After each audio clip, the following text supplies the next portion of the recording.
Hey there, so today we have another review. This is a beer from Bell's. This is LoSun, one word. So this is their low-cal wheat ale.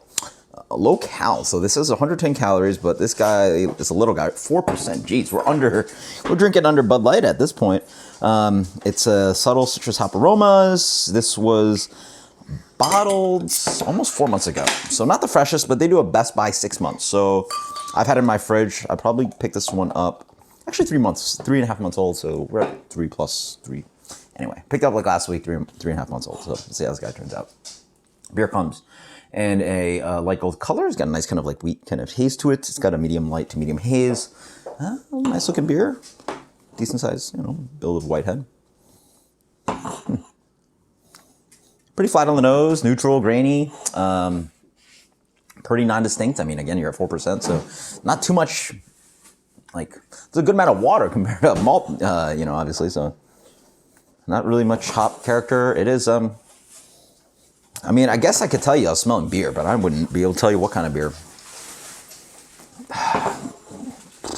Cream ale? I don't know. Yeah, that's a good analogy. Cream ale or something like that. Super neutral on the palate. A little bit of hoppiness, which is quite nice. Hits a little bit in the middle, has this little bit of like light, nondescript kind of character. It's like a little bit lightly grassy, a little bit lightly minty. Dries out quite nicely, not too much bitterness on the back end. This has got to be easily the most macaroon beer I've tried from a craft brewery. Well, I guess Bell's. Well, Bell's got bought out, but still. Easily the most macaroon beer I've tried in a while. This could easily get confused with like cream ale or something. It's just got a little bit of hoppiness to it, but like doesn't even taste like an American wheat. It's so small at 4%, so you're right in that kind of like American lager, cream ale kind of range. Hell, even like a certain tasters, I would guess you could even guess it was like an American lager. No, a little bit too much like light fruity characteristics. Like we're at the point where like lager and like ale sort of like draw a line, but maybe guess it was lager. Yeah, it's so neutral, grain. It's like if they could write a sentence, neutral grainy malt character, which describes like very low impression beers. Like we're talking American light lager, American lager, cream ale, maybe international pale lager. Like we're all in that range. Even American wheat ale or American blonde ale generally or always, I would say, have way more character than this, or somewhat more character.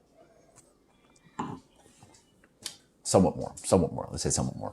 So it blends that line because it's so small at 4%. And then, I don't know. Yeah, it's just right in that little range. It's a little bit more characterful than like American lager cream ale. It's a little less characterful than American blonde ale and wheat ale. It's somewhere there.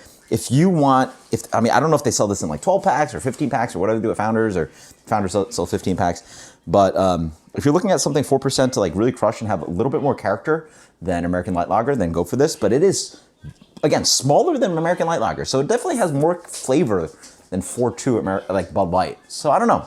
I'm gonna give this guy like a high function, a lot of function at 4%. Like it has a lot of use, but then at price, like you might as well just drink Bud Light, right? I don't know.